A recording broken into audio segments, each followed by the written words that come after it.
फिर कह रहा हूँ बेटा 10 तुम्हारा है, थोड़ा समझदार हो जाओ, थोड़ा सा घर पे पढ़ो, मुझे डंडा उठाने की जरूरत ना पड़े, बट दिखता है कि ना बिल्कुल ना पढ़ रहे तो जरूरत पड़ जाती है। तो बेटा क्वेश्चन हमने कल 3 पढ़ लिए थे, फोर्थ वाला समझा रहा हूँ, ध्यान से समझना।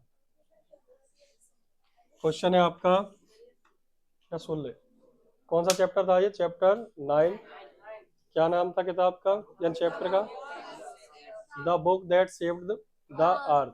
ठीक है, इसके 3 क्वेश्चन हो चुके हैं, उससे आगे के 2 क्वेश्चन और हैं, बस 5 ही क्वेश्चन है इस किताब में जो आने लायक हैं। 2 बेकार से क्वेश्चन, उनको हम नहीं पढ़ेंगे, ठीक है कि नहीं। सुना बेटा, do you think books are being replaced by electronic media, और ये मोस्ट इंपोर्टेंट में आता है, ध्यान रखना। क्या आपको लगता है किताबों को इलेक्ट्रॉनिक मीडिया से रिप्लेस किया जा सकता है?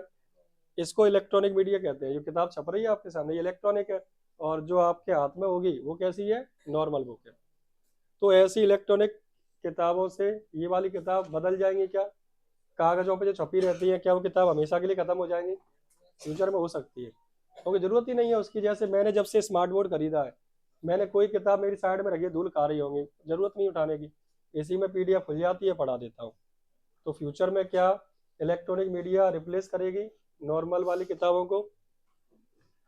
Can we do away with books all together, और क्या हम किताबों को पूरी तरीके से खत्म कर सकते हैं कि इनकी आवश्यकता ही ना पड़े? तो ऐसा क्वेश्चन है, समझो।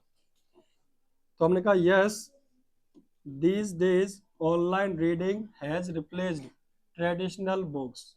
तो हमने कहा हाँ, इन दिनों ऑनलाइन जो पढ़ाई है, हैज रिप्लेस्ड, उसने रिप्लेस कर दिया है किसको, ट्रेडिशनल बुक्स को, टू ए लार्ज एक्सटेंट, मतलब लार्ज एक्सटेंट मतलब बहुत बड़े स्तर पर। बहुत ज्यादा लोग, बहुत ज्यादा तरीके देखोगे तो किताबों का यूज कम होने लगा है, डायरेक्ट पीडीएफ में काम चल रहा है। Internet, Facebook, Twitter, etc, internet चला रहे हैं लोग, सोशल मीडिया पे फेसबुक चला रहे हैं, ट्विटर, इंस्टाग्राम, आप यूट्यूब, जो भी हो लिख देना, have decreased interest in reading. इन चीजों ने लोगों का इंटरेस्ट कम कर दिया है पढ़ने में। पहले लोग टाइम पास के लिए भी किताबें पढ़ लेते थे, आजकल टाइम पास के लिए किताबें नहीं पढ़ते, रील देखते हैं।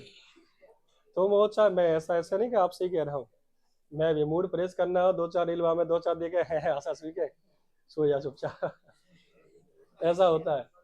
तो क्या किताबें बहुत कम हो चुकी है। तो ये कह रहा है have decreased interest in reading, but the truth is death, लेकिन सच बेटा ये है, books can not be totally replaced, किताबों को पूरा रिप्लेस नहीं किया जा सकता कि किताबें बिल्कुल खत्म ही कर दी जाए। Books can never go out of life although they may exist in different form, किताबें खत्म नहीं होंगी, बस इसका फॉर्म बदल जाएगा। अभी कागज पे छप रही है, फिर वैसे आ जाएंगी, लेकिन किताबें तो होंगी बिल्कुल खत्म। ठीक है, अगला क्वेश्चन सुनो। 2 ही क्वेश्चन होमवर्क में आपके लिए, एक ये अभी फोर्थ वाला समझा दिया, एक ये वाला, और ये वाला भी, सॉरी ये वाला सुने। In what way does think tank misinterpret innocent rhyme as a threats to the Martian? बेटा मिस इंटरप्रेट का मतलब होता है गलत व्याख्या करना। तो बेचारी छोटी सी बच्चों जैसी एक कविता थी, और उसको उन लोगों ने गलत तरीके से समझ लिया और अपने लिए उसको खतरा समझने लगे। बच्चों की किताबों में तो होता ही है, चंदा मामा भी हंस रहे होते हैं, और वो देख के अरे इनका चंद्रमा हंस रहा है, उसमें जान आ गई, ये तो अद्भुत कला है, कितने आगे पहुंच गए पृथ्वीवासी। जबकि ऐसा कुछ नहीं है, वो तो केवल क्या थी, कहानी थी, पोएम थी। तो यही कह रहा है किस तरीके से थिंक टैंक ने मिस इंटरप्रेट किया, गलत व्याख्या करी या गलत समझ लिया उस नर्सरी राइम को।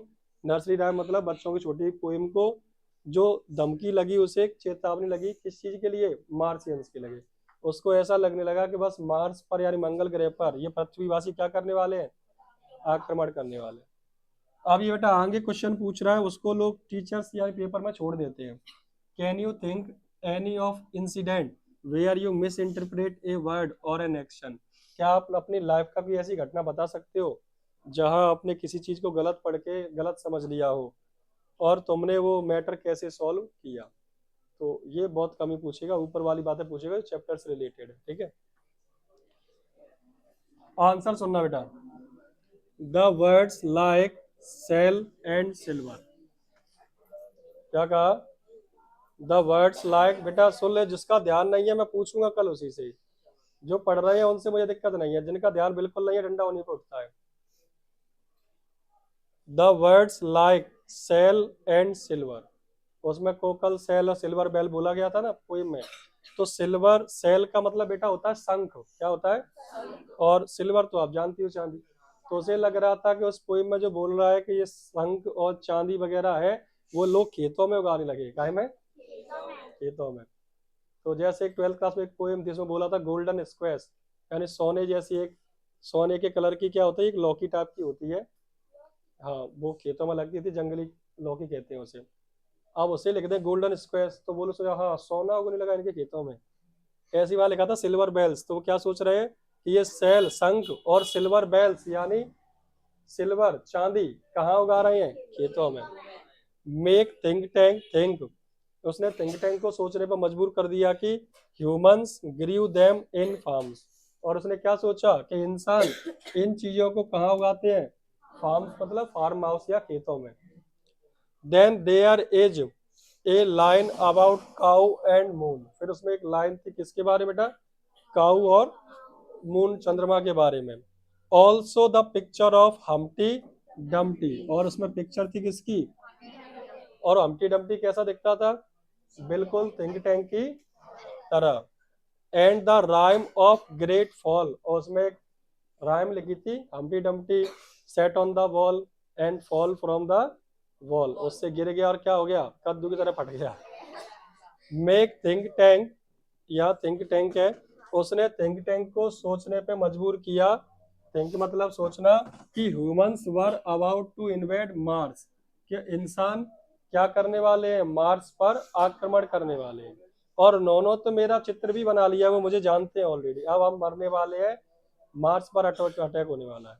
यही चीज सोचकर वो पृथ्वी को छोड़कर कहाँ भाग गए?